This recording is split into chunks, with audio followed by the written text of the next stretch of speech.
The storm had been Ilara's constant companion for the last 3 hours, a drumming insistence against the windshield, then the roof, now the stout timbers of the old lodge. It wasn't a gentle rain. This was a mountain fury, wind-whipped and relentless, determined to cleanse the world of all but its own wild song. She stood at the immense hearth, hands outstretched to the roaring fire, letting its heat seep into her bones, chasing away the chill of the drive and the lingering dampness of her tweed coat. The lodge itself was a marvel, nestled high in the Carpathian foothills, a place she'd only ever seen in hushed whispers and glossy, unattainable photographs.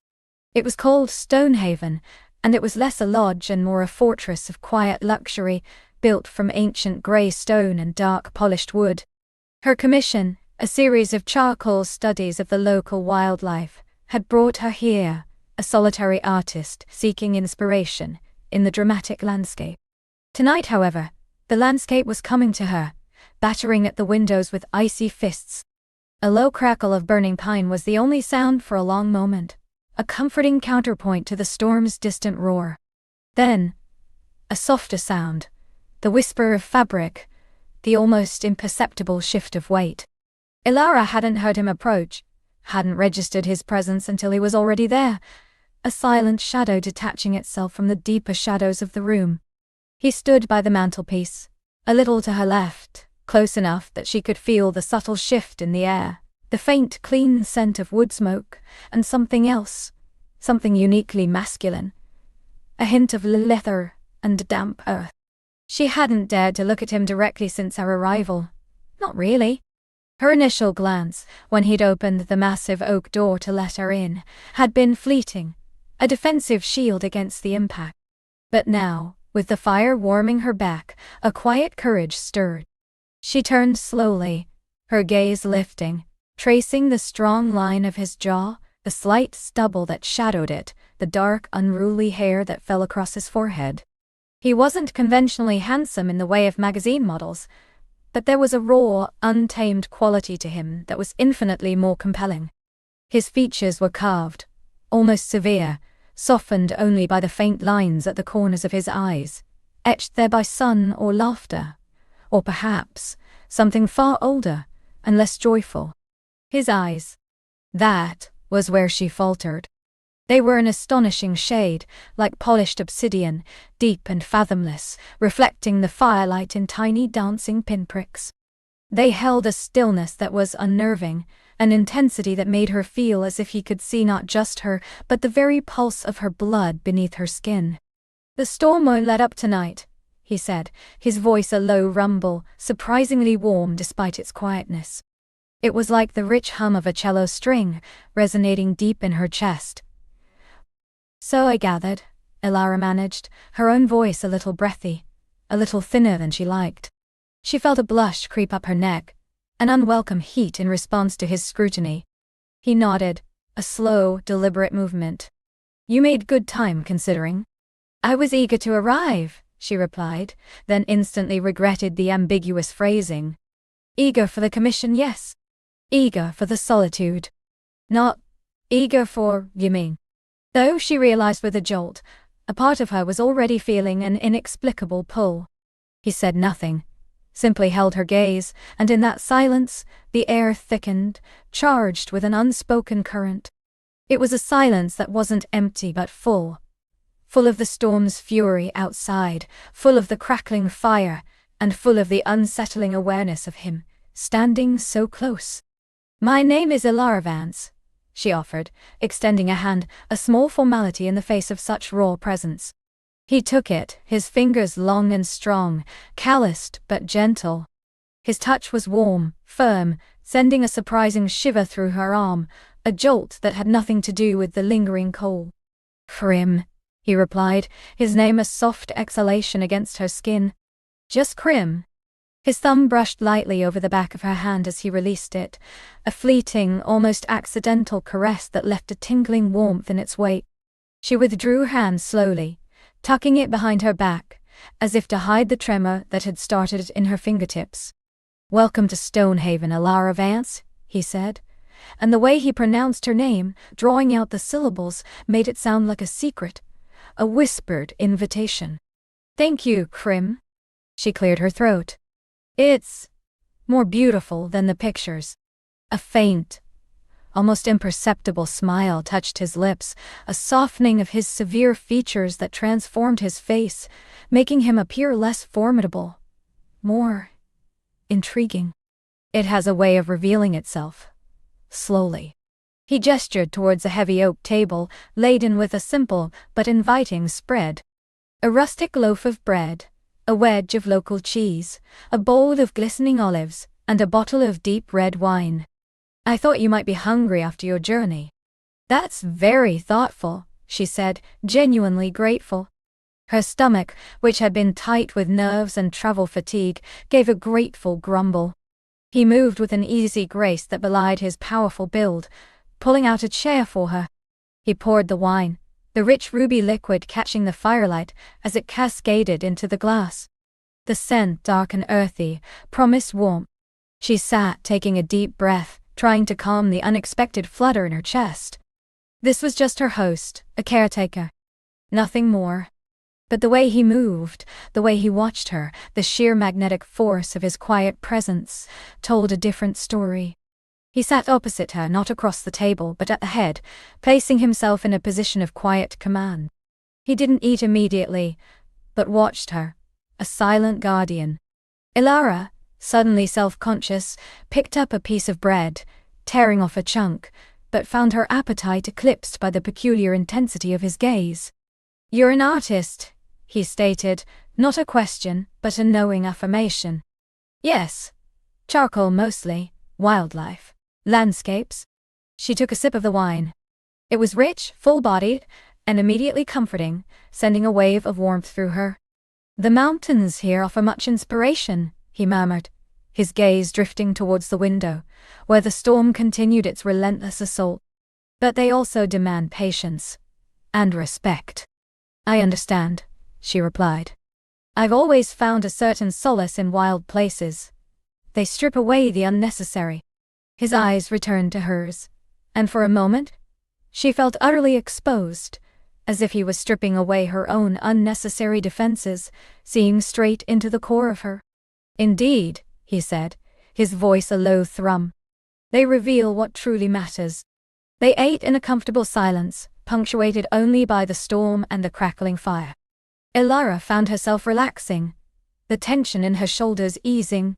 The food was simple but delicious, the wine excellent. She found herself stealing glances at Crim, fascinated by the way the firelight played across his strong features, highlighting the planes and angles of his face. He ate with an economy of movement, his hands deft, his gaze often fixed on her, though never overtly intrusive. It was more an observation, a quiet study.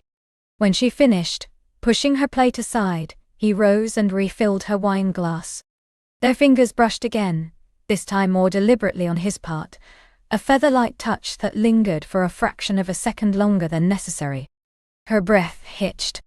"There's a small studio upstairs," he informed her, his voice still that low, resonant hum. "It has a good north light, even on a day like this, and a view of the valley when the clouds lift." "That's perfect," she said, her voice a little shaky. "Thank you. Are you planning to stay long?" he asked, leaning back in his chair, his dark eyes fixed on her. "My commission is for 2 months," she explained.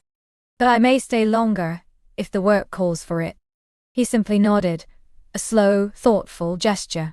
The mountains have a way of holding on to people. The conversation dwindled again, but the silence between them was no longer awkward. It hummed with a different kind of energy, a growing awareness, a magnetic pull that was becoming increasingly difficult to ignore. Ilara found herself unable to look away from him. He was a force, a quiet storm within the larger one, and she felt herself being drawn into his orbit. Crim eventually rose, clearing the table with swift, efficient movements. Ilara offered to help, but he waved her off with a gentle shake of his head. "No need. You've had a long day." He returned to the hearth, picking up a heavy iron poker, stirring the embers, sending a shower of sparks dancing up the chimney. The fire roared anew, casting flickering shadows that danced across his broad shoulders, outlining the powerful curve of his back.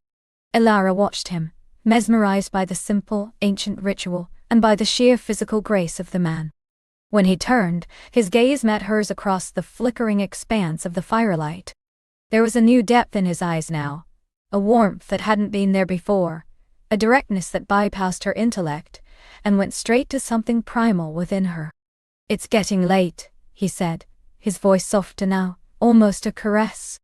"I can show you to your room." Ilara's heart hammered a rhythm against her ribs. She felt a sudden, inexplicable reluctance to leave the warmth of the fire, the charged intimacy of their shared space. But she knew it was time. She pushed herself up from the table, her legs feeling strangely light, unsteady. He led her up a grand winding staircase, its polished wood gleaming in the soft glow of sconces. The air upstairs was cooler, carrying the faint scent of old linen and mountain air. He stopped at a heavy door at the end of a hushed corridor. "This is your room," he said, pushing the door open. Ilara stepped inside and gasped softly. It was a haven, a sanctuary. A vast four-poster bed, draped in rich fabrics, dominated the room. A smaller fireplace already laid waited in the corner. A window, framed by heavy curtains, looked out onto the turbulent darkness of the mountains. He walked past her, moving to the fireplace, striking a match, and soon a small, cheerful fire was crackling, chasing away the chill. The room filled with the warm, comforting scent of burning wood. He turned to face her again, standing just a few feet away, the firelight casting his features in a warm, amber glow.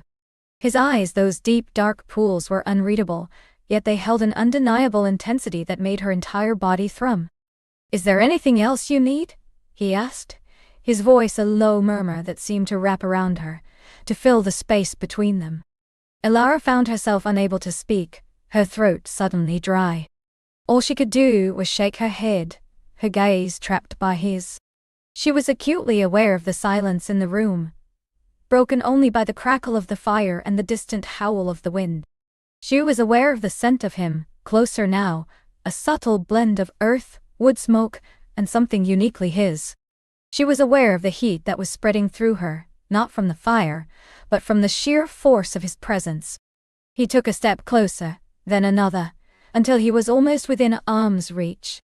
The air between them crackled with an unspoken tension, an electric current that made every nerve ending in her body hum. She could feel the warmth radiating from him, see the faint rise and fall of his chest. His gaze dropped from her eyes to her lips, lingered there for a breath-stopping moment, then returned to her eyes, dark and questioning. Her own lips parted slightly, a silent invitation, a silent plea. "Good night, Ilara," he whispered, his voice a low caress, and the sound of her name on his lips was a delicious torment. He lifted a hand, and for a moment, she thought he would touch her, would finally bridge the minuscule distance that separated them. Her breath caught in her throat, her body tensing in anticipation. But then his hand dropped, slowly, deliberately, and he merely inclined his head, a gesture of profound respect, or perhaps of immense restraint. Then, he turned and walked out of the room, closing the door softly behind him, leaving Ilara alone in a warm, firelit room, her heart pounding like a drum, her body aching with an exquisite, unfulfilled longing. The scent of him lingered in the air. A phantom touch, a silent promise. And outside, the storm raged on, mirroring the tempest that had just begun to brew within her. The scent of him, a potent blend of cedar, rain, and something uniquely masculine, clung to the air, a phantom caress that intensified the ache in her bone. Ilara remained motionless, suspended in the scented water, her breath catching in her throat. The sound of the door closing had been so soft, yet it resonated through her like a thunderclap, echoing the wild beat of her own heart. He was gone. He had presented her with the most exquisite, intimate moment, then retreated, leaving her raw, exposed, and trembling on the precipice of an unknown desire. Her fingers, still tingling from the brush of his, rose to touch her lips, remembering the faint, almost imperceptible pressure of his thumb. It had been a promise, a silent question, a declaration. And she, in her stunned silence, had offered no answer, only a tremor that had shaken her to her core. The fire crackled, a cheerful counterpoint to the storm's fury, but its warmth now felt insufficient against the sudden chill that settled over her skin. She was cold, despite the bathwater. A profound emptiness bloomed in her chest, a hollowness that vibrated with the ghost of his presence. What kind of man was this, who could wield such control, such deliberate cruelty of restraint? Or was it not cruelty but respect? A testing of wills, a slow intricate dance of seduction that she had unwittingly stumbled into. With a soft sigh that was more like a shudder, Elara slowly rose from the water. The silk still draped over the stool beckoned. Its texture, smooth and cool against her flushed skin, was a poignant reminder of his touch. She reached for the towel, its thick softness absorbing the droplets from her body. As she dried herself, her gaze drifted to the window, where streaks of rain blurred the ornate glass. The world outside was a tempest, wild and untamed, much like the storm now brewing within her. She slipped the silk chemise over her head, feeling its delicate weight fall around her. It was a second skin, a whisper of luxury that both comforted and aroused. The fabric clung to her curves, a sensual invitation. Then, the velvet robe, its deep sapphire hue, a stark contrast to the creamy silk beneath, enveloping her in warmth. It was undeniably beautiful, undeniably hers, for now. Her hair, still damp and smelling faintly of the fragrant oils from the bath, tumbled down her back. She didn't bother to braid it, letting it hang loose, a wild mane that mirrored her untamed thoughts. A mirror, framed in dark polished wood, reflected her image, a woman with wide luminous eyes, cheeks flushed, lips slightly parted as if still waiting for a kiss. There was a new intensity in her gaze, a question, a challenge. She barely recognized herself. The room, she realized, was more than just a bath chamber. It was a sanctuary, a private suite designed for comfort and pleasure. A heavy, carved door, previously unnoticed, stood ajar, leading into another space. Curiosity, a powerful current, pulled her forward. She stepped into a sitting room, larger and grander than her initial chamber. A fire blazed in a grand stone hearth, casting dancing shadows on tapestries depicting ancient, mythical scenes. Plush velvet armchairs and a long chaise lounge were arranged invitingly. Bookshelves lined one wall, overflowing with leather-bound volumes, their titles hinting at history, poetry, and philosophy. A small, elegant table in the center held a silver tray laden with a carafe of deep red wine, 2 crystal glasses, and a plate of delicate pastries. It was as if he had anticipated her every need, her every whim. Or, perhaps, it was a test. Elara walked to the window, pushing aside a heavy curtain. The storm was relentless. Lightning flashed, momentarily illuminating a vast manicured garden, now a wild tangle of wind-whipped trees and rain-soaked bushes. Beyond that, darkness. Complete isolation. A shiver, not entirely of cold, traced its way down her spine. She was truly alone here with him. Or rather, she was alone in this luxurious cage, waiting for him. She poured herself a glass of wine, the ruby liquid swirling enticingly. The first sip was warm, rich, and potent, a comforting heat that spread through her veins. She settled into one of the armchairs, pulling the velvet robe tighter around her, though the room was perfectly warm. Her gaze kept returning to the door, through which he had exited. Would he return? Tonight? Tomorrow? The uncertainty was a torment, a delicious agony. Her mind raced, replaying every detail of their encounter. His voice, a low rumble that had vibrated through her. The intensity of his eyes, dark and knowing. The controlled power in his hands, the deliberate way he had touched her, not with haste, but with a lingering reverence that had both humbled and ignited her. He had seen her, truly seen her, in a way no man ever had. And in that seeing he had awakened something dormant, something she hadn't known existed within her. Sleep was an impossibility. Her body thrummed with a restless energy, a longing that had no name but made itself known in every pulse, every breath.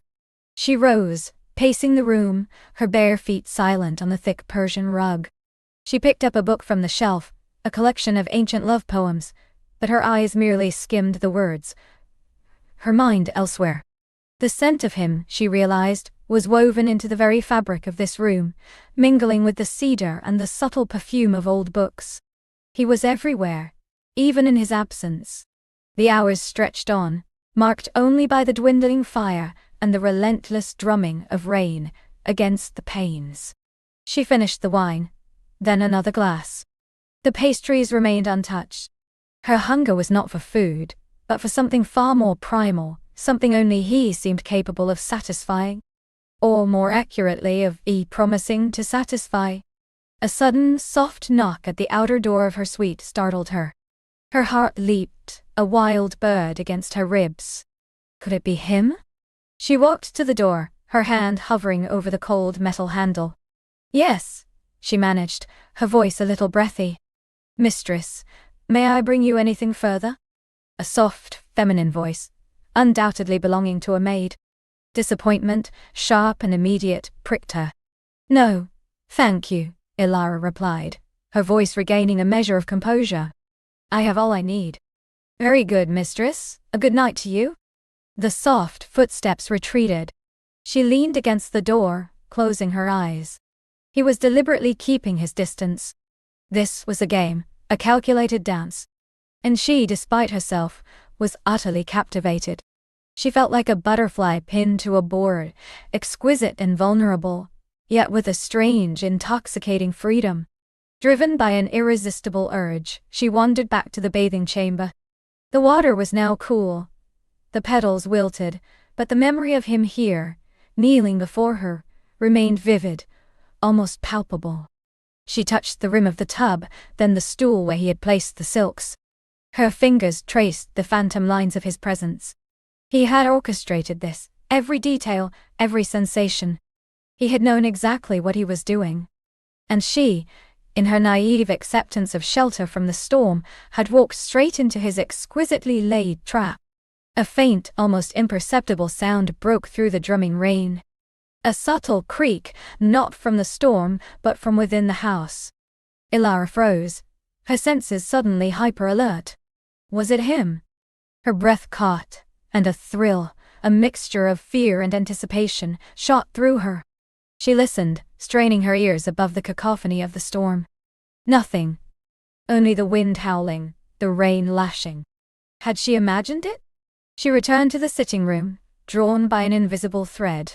The fire had burned down to embers, casting a softer, more intimate glow. She knelt before it, poking at the dying flames with a brass poker, sending sparks dancing upwards. The heat was a comfort against the chill that still clung to her. She thought of his hands, so warm, so strong, yet so gentle. Her gaze fell upon the books again. She picked up one, its leather cover worn smooth with age. It was a collection of ancient myths, tales of gods and goddesses, of mortals ensnared by divine passion. She opened it at random, her eyes falling on a passage describing a goddess captivated by a mortal's gaze, drawn into a clandestine affair. A wry smile touched her lips. She felt a strange kinship with that goddess, caught in a net of desires she hadn't known she possessed. The night deepened, the storm showing no signs of abating. Ilara found herself restless, unable to settle. The chaise lounge, covered in deep crimson velvet, seemed to beckon. She lay down, her arm flung over her eyes, trying to banish the image of him, the feel of his touch, from her mind. It was useless. Every fiber of her being sang with his memory, with the promise of what might be. She imagined him now, somewhere in this vast, silent house. Was he asleep? Or was he too, pacing, battling his own demons?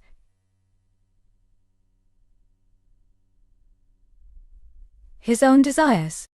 The thought sent a jolt through her. He was not immune to this tension, she knew it.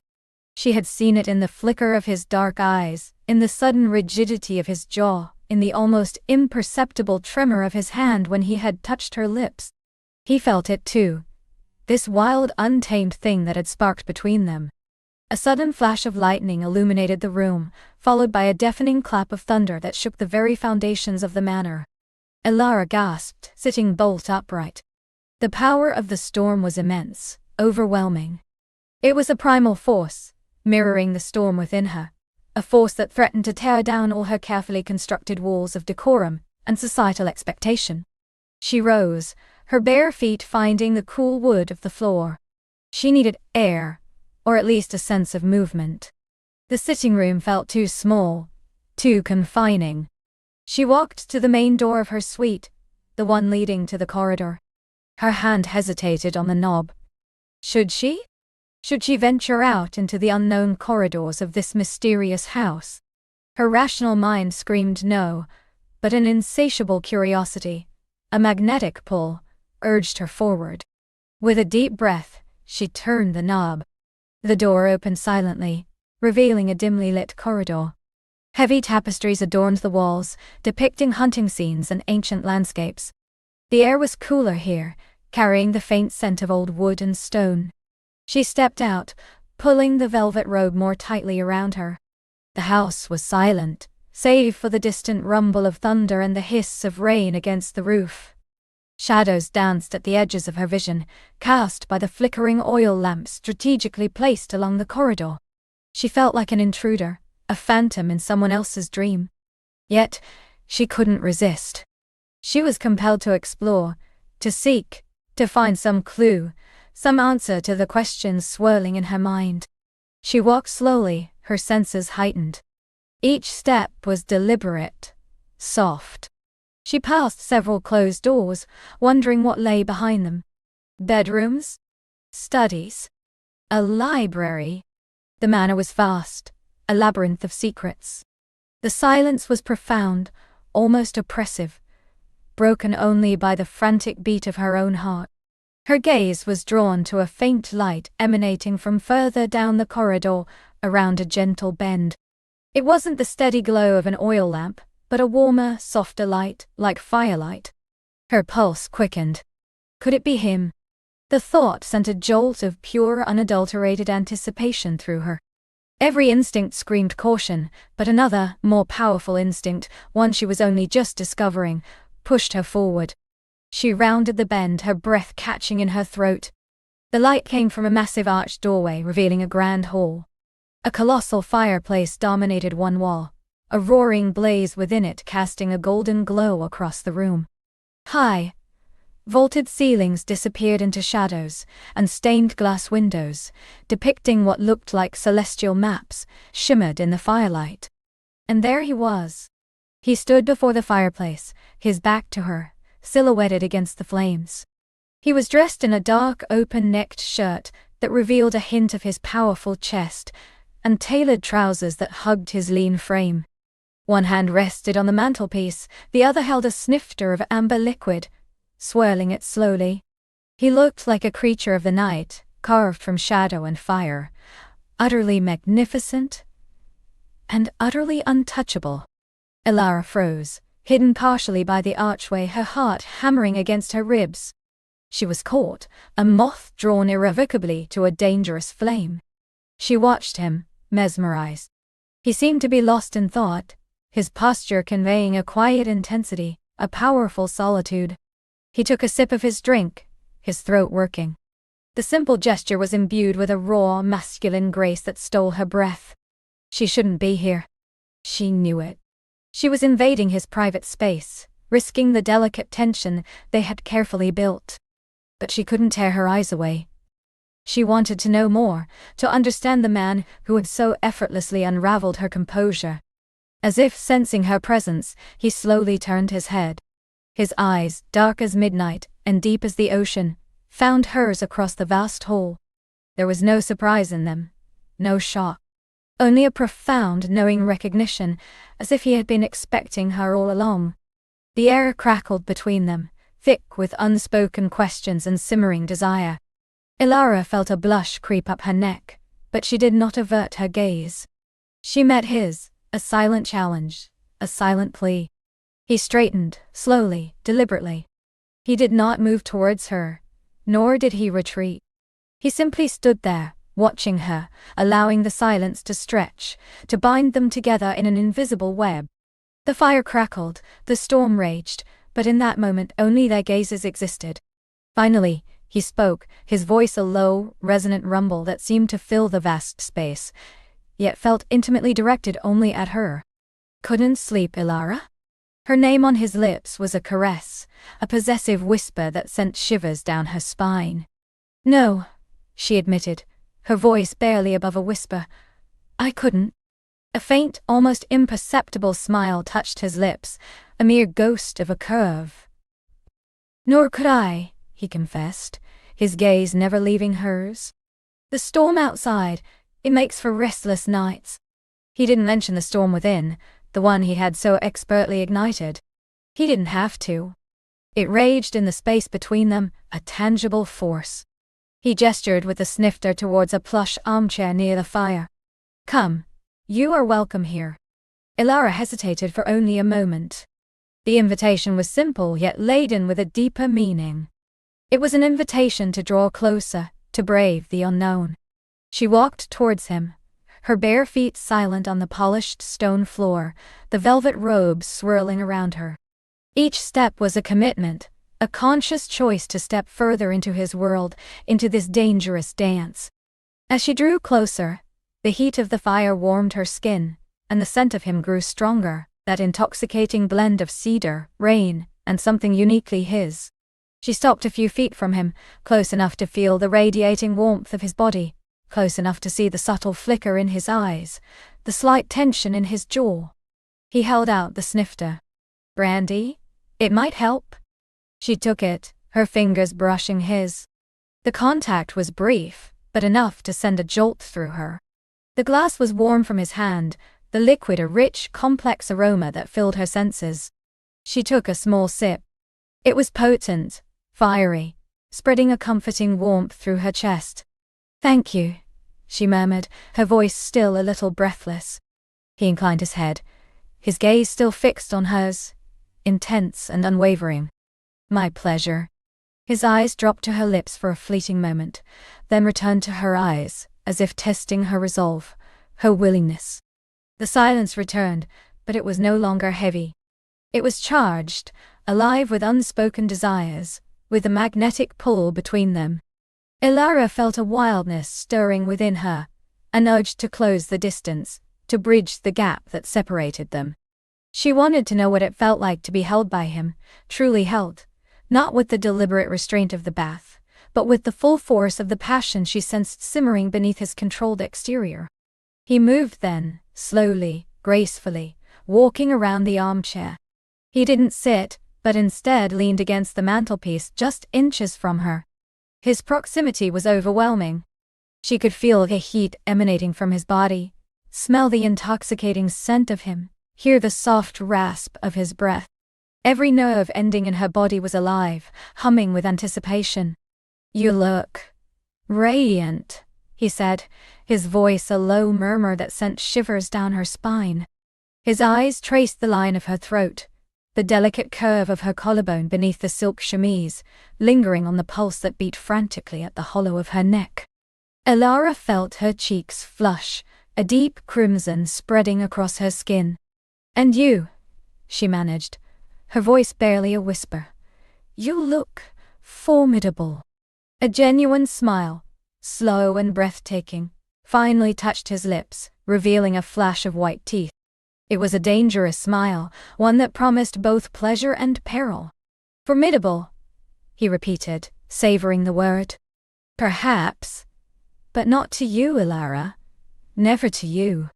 The implication hung in the air, thick and potent. Not formidable to her. A protector? A lover? A master? She didn't know, and the uncertainty was intoxicating. He reached out, slowly, his hand moving towards her face. Ilara held her breath, her eyes wide, watching his approach. His fingers were long, elegant, and she remembered the feel of them, the surprising gentleness of his touch in the bath. This time there was no towel, no water separating them. His thumb brushed gently against her cheekbone, a feather-light touch that sent a jolt of pure electricity through her. It lingered there, tracing the curve of her cheek, then moved down to her jawline, his touch incredibly soft, incredibly possessive. Elara instinctively leaned into the touch, closing her eyes for a moment, savoring the exquisite sensation. "You are a vision, Elara," he murmured, his voice a low rumble that vibrated through her bones. Even in this wild, untamed state. His thumb moved ever so slowly to cup her chin, tilting her head up slightly. Her eyes fluttered open, meeting his. His gaze was burning, intense, a dark inferno that threatened to consume her. She saw desire there, raw and unapologetic, mirroring the tempest within her. But there was also a deep respect, an almost reverent quality that both thrilled and humbled her. He leaned closer, slowly, deliberately, giving her every opportunity to pull away. But Elara found herself rooted to the spot, unable to move, unwilling to break the spell. Her heart hammered against her ribs, a frantic drumbeat in the vast, silent hall. Her breath hitched in her throat, catching somewhere between longing and fear. His face was close now, so close she could feel the warmth of his breath on her lips, smell the faint scent of brandy, and his unique masculine essence. His eyes, dark as midnight, held hers captive, promising oblivion. Her gaze dropped to his mouth. The curve of his lips, so tantalizingly close. "Elara," he whispered. Her name a prayer, a sigh, a promise. She felt the brush of his lips against hers, a whisper soft touch that was both a torment and a revelation. It was a fleeting, teasing contact, barely there, yet it ignited a fire that raged through her veins. He was testing her, teasing her, pushing her to the brink. She gasped, a soft sound, and instinctively parted her lips, an unspoken invitation. He hesitated, his eyes blazing into hers, a silent question hanging in the charged air. Then, with a low groan that seemed to be torn from the very depths of his being, he finally, irrevocably, claimed her. His lips descended, no longer soft and teasing but firm, possessive, and utterly intoxicating. The kiss was deep, hungry, a revelation of raw passion. His hand moved from her chin to the back of her head, his fingers tangling in her damp hair, holding her captive as his mouth devoured hers. Elara responded instantly, her body arching into his. She dropped the brandy snifter, uncaring as it clattered softly to the rug, her hands rising to grip his shoulders, her fingers digging into the hard muscle beneath his shirt. She kissed him back with a ferocity that surprised even herself, a lifetime of unspoken desires bursting forth in a single explosive moment. His tongue swept into her mouth, hot and bold, exploring every curve, every secret recess. She met him with equal fervor, a silent conversation of passion unfolding between them. The world outside, the storm, the grand hall, faded into oblivion. There was only the taste of him, the feel of his lips, the intoxicating scent of his skin, the frantic beat of their two hearts merging into one tumultuous rhythm. He pulled her closer, if that were even possible, his body pressing against hers. The hard planes of his chest molding against the soft curves of her breasts. She felt the undeniable heat of his desire, a powerful presence that sent a thrill of both fear and exhilaration through her. Her legs felt weak, threatening to give way, but his hold was firm, unwavering. He broke the kiss for a moment, pulling back just enough for their lips to still brush, their breaths mingling. His eyes were dark, dilated, filled with an intensity that took her breath away. "My beautiful Elara," he whispered, his voice hoarse with desire. "You have no idea how long I have waited for this." The confession hung in the air, a tantalizing mystery. How long? What did he mean? But before she could even form a question, his lips claimed hers again, even more fiercely than before. This kiss was deeper, more urgent, conveying a hunger that matched her own. His hands moved from her hair, gliding down her back, pressing her even closer, until there was no space left between them. The velvet robe parted, and she felt the shocking heat of his touch through the delicate silk of her chemise, searing her skin.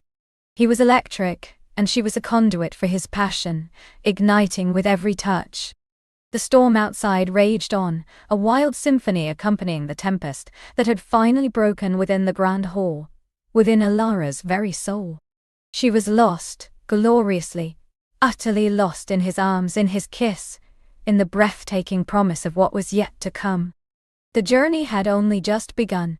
His hand, strong and knowing, slid from her hip, tracing the curve of her waist, the delicate ridge of her ribs, before finding the swell of her breast through the thin silk.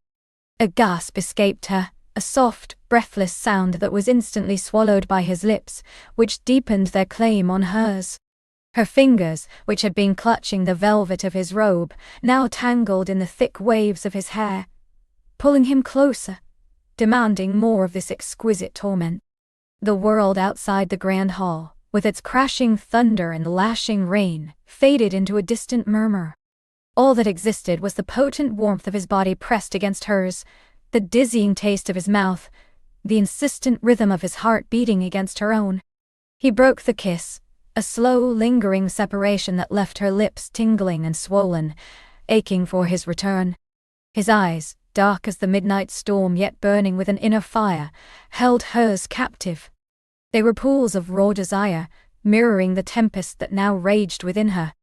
"Ilara," he murmured, his voice a low, gravelly caress that vibrated through her. "You have no idea how long I've waited for this." His thumb brushed over the peak of her breast, even through the silk, and a shiver both of pleasure and anticipation ran through her. The fabric, already thin, seemed to dissolve under his touch, offering no resistance to the heat that radiated from him. She felt herself arch into his hand, an involuntary response to the yearning that had blossomed within her, a hunger she hadn't known she possessed until this very moment. "And I," she whispered back, her voice husky, barely audible above the rising wind. "I didn't know what I was waiting for until now." He smiled then, a slow, devastatingly tender smile that softened the rugged planes of his face, making her heart ache with a sweetness that mingled with the sharp edge of desire. He dipped his head, pressing soft kisses along the delicate line of her jaw, trailing down her throat, each touch a spark igniting a new flame. Her head tilted back, offering him unfettered access, her breath catching in her chest as his lips found the sensitive hollow at the base of her throat. The velvet robe, forgotten in the fervor of their embrace, slipped further from her shoulders, pooling at her feet. She paid it no mind. Her world had narrowed to the exquisite sensations he was evoking, to the intoxicating scent of his skin, wood smoke and something primal, inherently masculine. Her hands, still threaded through his hair, now slid down the strong column of his neck, exploring the taut muscles of his shoulders beneath the fine linen of his shirt. She longed to feel his bare skin against hers, to shed the last vestiges of polite society and surrender fully to the raw, undeniable pull between them. He straightened, his gaze dropping to the swell of her breasts, now barely concealed by the translucent silk. A low growl rumbled in his chest, a sound that sent a thrill straight to her core. His fingers, ever so gently, hooked into the straps of her chemise, tugging them down, one by one. The silk whispered against her skin as it peeled away, revealing the creamy expanse of her shoulders, then the soft curve of her décolletage. Her heart hammered against her ribs, a frantic drumbeat against the wild rhythm of the storm. "Beautiful," he breathed, his voice thick with emotion, so incredibly beautiful. His eyes, dark and intense, never left hers as he slowly, deliberately, pushed the silk fur down until her breasts were fully exposed to the firelight, and more importantly to his gaze. A flush bloomed across her chest, a mixture of shyness and exhilaration. She felt utterly vulnerable, yet utterly safe, utterly desired. The air around them crackled with an almost palpable energy. He reached out, his hand trembling slightly, and cupped one breast. The sensation was electric, a jolt of pure pleasure that resonated deep within her. His thumb stroked over the hardened peak, and she gasped, her body arching into his touch once more. The silk chemise, now gathered at her waist, felt like a forgotten barrier. "May I?" he whispered, his eyes seeking her permission, even as his touch continued its tender exploration. She nodded, unable to speak, her throat tight with emotion and burgeoning desire. Her gaze was locked with his, a silent plea for him to continue, to take her where she had never dared to dream of going. He lowered his head, his breath warm against her skin, and then his lips descended. The exquisite shock of his mouth closing around her nipple, the gentle suction, the subtle rasp of his stubble against her sensitive skin, sent a wave of pure, unadulterated pleasure through her. Her knees threatened to buckle, and she clutched at his shoulders, her fingers digging into the firm muscle beneath his shirt. A soft moan escaped her lips, lost in the roar of the wind outside. He suckled gently, teasingly, his tongue tracing patterns that drove her wild. Her body hummed, alive with 1,000 new sensations. She felt a deep, warm ache begin to coil in her belly, spreading outwards, urging her closer, deeper. He moved from one breast to the other, lavishing attention on each in turn, making her feel cherished, adored, utterly consumed. When he finally lifted his head, her chest was heaving, her eyes half closed in a haze of pleasure. He looked at her, his eyes shining with triumph and adoration. "You are intoxicating, Elara," he murmured, his voice laced with reverence. He then began to unbutton his own shirt, his movements slow and deliberate. Each button, a soft click that resonated in the charged silence of the hall. Her gaze followed the undoing, fascinated by the glimpse of tanned skin, hard muscle, and the dark hair that sprouted on his chest. When the last button was undone, he shrugged the linen fabric from his shoulders, letting it fall to the floor beside her discarded robe. The sight of his bare chest, broad and powerful, took her breath away. Firelight danced across his sculpted muscles, highlighting the strength and raw masculinity of him. He was a magnificent creature, a force of nature as untamed as the storm outside.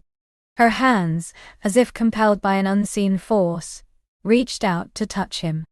Her fingertips made contact with the warm, smooth skin of his chest. It was firm, resilient, and utterly exhilarating to feel. She traced the line of his collarbone, the curve of his pectorals, feeling the powerful beat of his heart beneath her palm. He shuddered beneath her touch, a small tremor that spoke volumes of his own burgeoning desire. "Elara," he groaned, his voice rough with emotion as her fingers ventured lower, tracing the faint line of hair that disappeared beneath the waistband of his trousers. He caught her hands not to stop her, but to guide them, pressing her palms flat against his chest, holding them there. His eyes, now almost black with desire, locked onto hers. "Let's get closer to the fire, my heart," he whispered, his voice promising warmth and deeper intimacy. He gently disentangled himself, but only enough to lead her. Still holding her hands, his gaze never leaving hers, he backed them slowly towards the grand stone fireplace, where a roaring blaze cast flickering shadows across the ancient tapestries and suited armor. A thick, plush bearskin rug lay before the hearth, its dark fur inviting and luxurious. With a soft tug, he guided her down onto the rug. The fur was incredibly soft beneath her bare skin, a sensual contrast to the cool stone floor. She sat, her legs tucked beneath her, still bare above the silk chemise bunched at her waist. He knelt before her, his powerful frame silhouetted against the firelight, his eyes still devouring her. He reached for the hem of her chemise, his fingers brushing against the bare skin of her stomach, sending shivers through her. He slowly, painstakingly, drew the silk upwards, over her hips, her waist, her breasts, until it was completely removed, tossed carelessly aside to join the other discarded garments. Now she was entirely bare to his gaze, save for the faint blush that crept over her skin.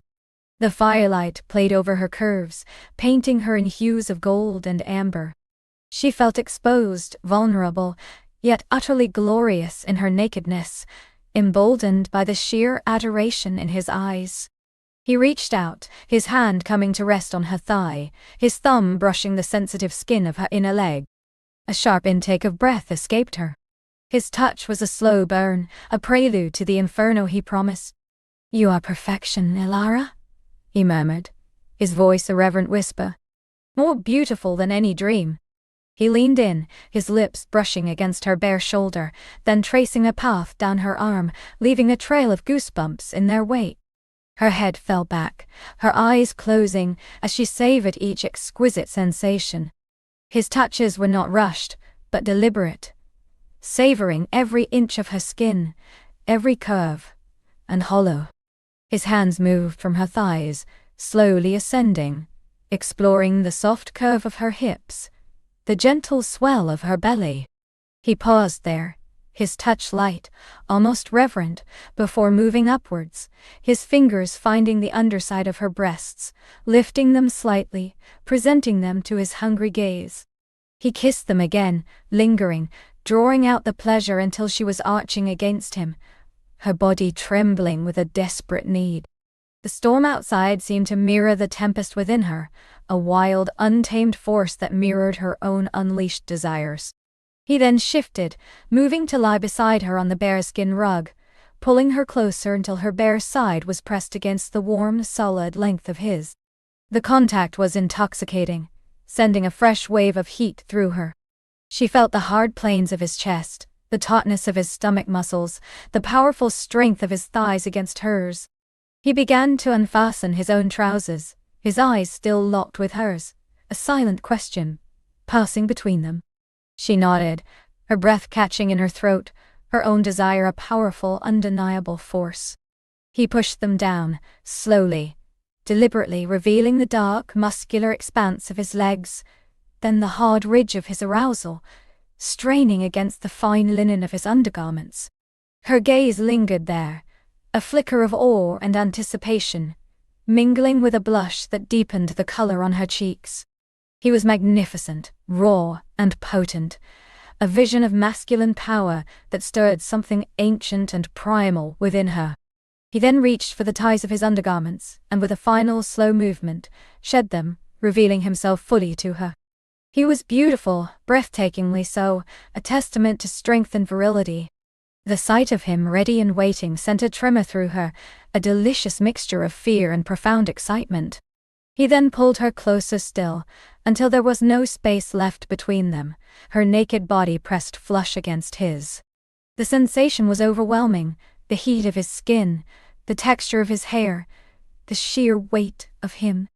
She wrapped her arms around his neck, burying her face in the crook of his shoulder, inhaling his unique scent, a heady mix of masculinity, sweat, and something uniquely him.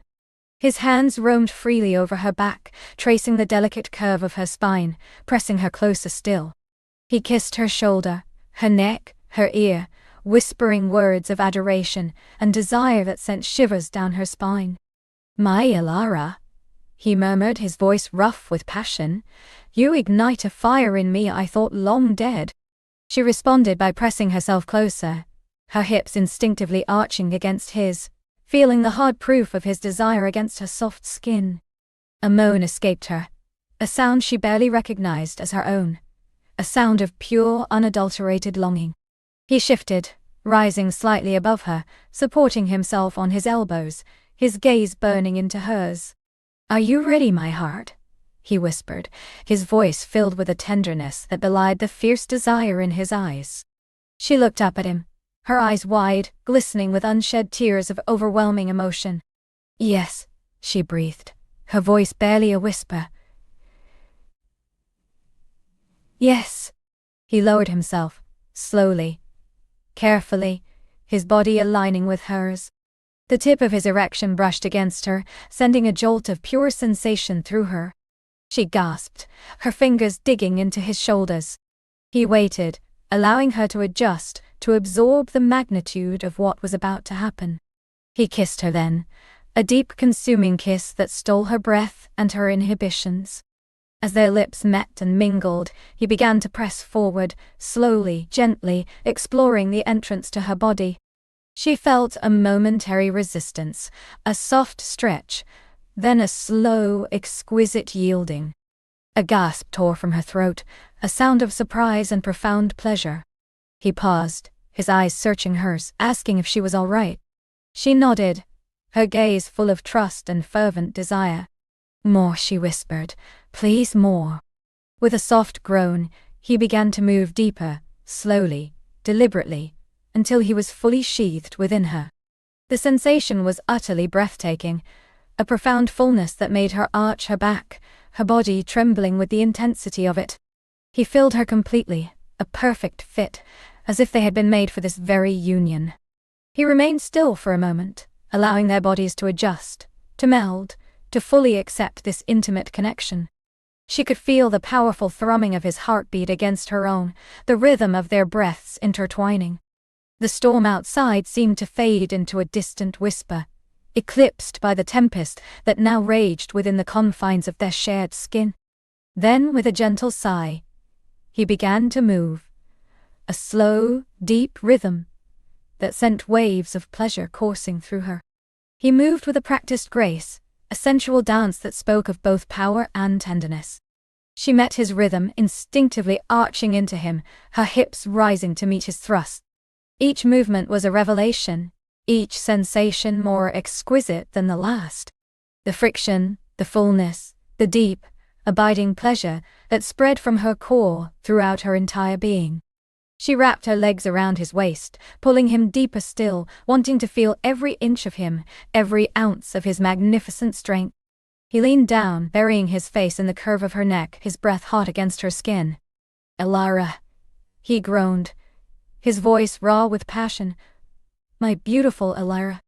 Her hands tangled in his hair, pulling gently, her nails lightly raking his scalp, a primal response to the overwhelming pleasure. She felt herself spiraling, losing control, surrendering to the powerful current that pulled them both along. The world dissolved, leaving only the two of them, locked in an ancient, sacred dance. The grand hall, with its soaring ceilings and ancient tapestries, seemed to shrink around them, becoming a private chamber for their unfolding passion. The flickering firelight cast long, dancing shadows, painting their entwined bodies in hues of gold and amber. The bearskin rug was soft and luxurious beneath them, a plush cradle for their lovemaking. His pace quickened, becoming more urgent, more demanding, yet still infused with a profound tenderness that touched her soul. She cried out, a soft, breathless sound as a wave of intense pleasure washed over her, blossoming deep within her core. Her body tightened around him, clenching, convulsing, drawing a guttural groan from deep within his chest. He continued to move, his thrusts powerful and deep, driving her higher and higher, until she felt herself shatter into a million exquisite pieces. Her whole body trembled, vibrating with the echoes of her release, clutching him tightly as if he were her only anchor in a world turned upside down. He held her close, his movements slowing, but not stopping, allowing her to drift back from the precipice of pleasure. He kissed her forehead, her temple, her cheek, showering her with tender touches that spoke of devotion and love. She clung to him, her face buried in his shoulder, her breath still coming in ragged gasps. The storm outside seemed to have reached its own crescendo, the thunder now a distant rumble, the rain a steady patter against the ancient windows. A sense of peace, profound and all-encompassing, settled over Elara, mingling with the lingering echoes of passion. He began to move again, a slower, more languid rhythm, pulling her back into the dance. This time, there was a deeper intimacy, a more profound connection. Their bodies moved together as one, a seamless symphony of touch and sensation. He was no longer just a lover, but an extension of herself, a part of her soul. Her eyes fluttered open, meeting his gaze. His eyes were still dark, but now softer, filled with a deep tenderness that made her heart ache. He smiled, a slow, knowing smile that promised endless nights of exploration and discovery. He shifted, turning her onto her side, still joined, and pulled her close, her back pressed against his front. His arm wrapped around her waist, holding her securely against him, his hand resting intimately on her stomach. He continued to move within her, a slow, sensual grind that sent new ripples of pleasure through her. She closed her eyes, reveling in the feeling of his body against hers, the warmth, the strength, the rhythmic pleasure. She could feel the rise and fall of his chest against her back, hear the steady beat of his heart. The storm outside was now merely a backdrop, a wild lullaby to their passionate embrace. His lips found the sensitive skin behind her ear, tracing a path down her neck, sending shivers through her. He whispered words against her skin, words of desire, of adoration, of a future she hadn't dared to dream of. "You are mine, Alara," he murmured, his voice husky, "and I, yours." She believed him. In this moment, utterly vulnerable, utterly consumed, she believed him with every fiber of her being. This wasn't just physical pleasure. It was a soul-deep connection, an unraveling of walls she hadn't known she possessed. He rolled her gently onto her back again, rising above her, his gaze still locked with hers. His face was flushed, his hair slightly disheveled, making him look even more ruggedly handsome. He leaned down, kissing her deeply, his tongue tangling with hers, a silent conversation of escalating desire. His hands now moved to her thighs, gently parting her legs further, deepening their connection. He began to move with more intensity, his thrusts powerful and unwavering, driving her towards another precipice. Her body responded instinctively, arching, twisting, meeting his every move with an eager hunger. The grand hall seemed to spin around them, the firelight blurring into a golden haze.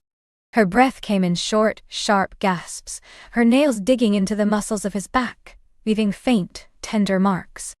She was on the edge, teetering, feeling the familiar rush building within her, stronger, more potent than before.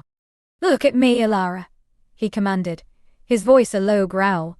"Look at me as you come apart." Her eyes fluttered open, meeting his burning gaze. She saw raw desire, fierce love, and a triumphant joy mirrored within their dark depths. And then she shattered again, convulsing around him, her body contracting around his, drawing a deep, shuddering groan from him as he followed her, his own release a powerful tremor that shook his entire frame.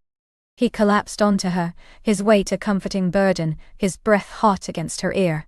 They lay tangled together, spent, sated, their bodies slick with sweat, their hearts pounding a fierce, joyful rhythm. The storm outside had begun to subside, the thunder a distant echo, the rain softening to a gentle drizzle. Alara lay beneath him, her mind a beautiful blank, her body humming with the aftershocks of pleasure. She felt utterly cherished, utterly loved. This was more than she could have ever imagined, more than any dream. It was real, palpable, and profoundly moving.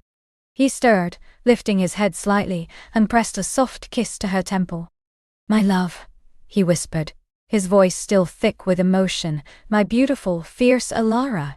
He slowly disentangled himself, rolling onto his side, but keeping her close, pulling her into the crook of his arm. He stroked her hair, his fingers threading through the silken strands, his touch infinitely tender. She snuggled into him, feeling the warmth of his skin, the comforting weight of his arm around her. The fire in the hearth crackled merrily, casting a warm glow over their entwined forms. The world outside was slowly calming, a soft hush falling after the tempest. But within the grand hall, within Alara's heart, a new, vibrant storm had just begun to rage, a storm of love, passion, and profound connection. This was not an ending, but a glorious, breathtaking beginning. The journey indeed had only just begun, and she knew with a certainty that settled deep in her soul that she wanted to explore every single step of it with him. She looked up at him, her eyes shining, a soft smile gracing her lips. He returned her smile, a silent promise in his gaze. There was so much more to discover, so much more to feel, so many more nights to lose themselves in each other's arms, under the watchful gaze of the ancient hall and the ever-present whispers of the wind. He lowered his head, his lips finding hers once more, a softer, lingering kiss this time, full of tenderness and unspoken promises. Her fingers threaded through his hair, holding him close as their mouths moved in a slow, sensual dance, tasting the lingering sweetness of their shared delight. He lifted her effortlessly into his arms, carrying her from the furs by the hearth to the large, ornate bed that dominated the chamber. The heavy velvet hangings were pulled back, revealing crisp linen sheets that invited them in. The fire crackled softly, casting dancing shadows on the high ceilings as he laid her down with exquisite care. He followed, his weight a welcome pressure against her, his body a familiar landscape she was eager to re-explore. Their hands roamed, tracing the lines of their forms, rediscovering curves and hollows, the warmth of skin against skin. Each touch was a question, an answer, a deeper dive into the exquisite language they were learning together. There was no rush now, only a profound sense of belonging. The urgency of their initial passion had softened into a rich, velvety intimacy, a quiet symphony of breaths and whispered endearment. Her name on his lips was a sacred sound, his touch a balm to her soul. She felt utterly seen, utterly desired, utterly safe within his embrace. As the embers in the hearth dwindled to a soft glow, and the wind outside settled into a gentle sigh, they moved as one, a seamless blend of body and spirit. The world outside the ancient walls faded into insignificance, leaving only the two of them, intertwined, breathless, and profoundly content. When finally their movements stilled and their pulses slowed, they lay wrapped in each other's arms, his head heavy on her shoulder, her fingers idly tracing patterns on his back. A deep, peaceful sleep began to claim them, but not before she felt the soft press of his lips against her temple, a silent reaffirmation of the journey that had just beautifully, wonderfully, truly begun. The promise of the dawn and countless more nights glowed softly in the quiet darkness, a testament to a love newly awakened and forever unfolding.